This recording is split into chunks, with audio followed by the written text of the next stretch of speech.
What's up, guys? We're back at it. We're gonna go check out our candy machine and our cream machine.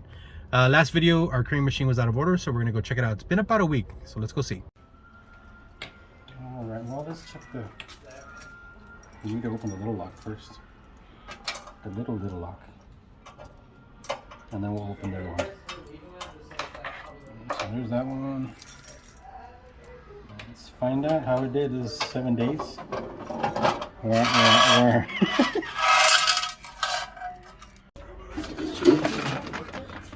sounds good. Which key? It's this one. Yeah, this one's always gold. Right, let's add it up and we'll add it up. Alright, the gumball machine made $11.25 in 1 week, guys. It's freaking awesome.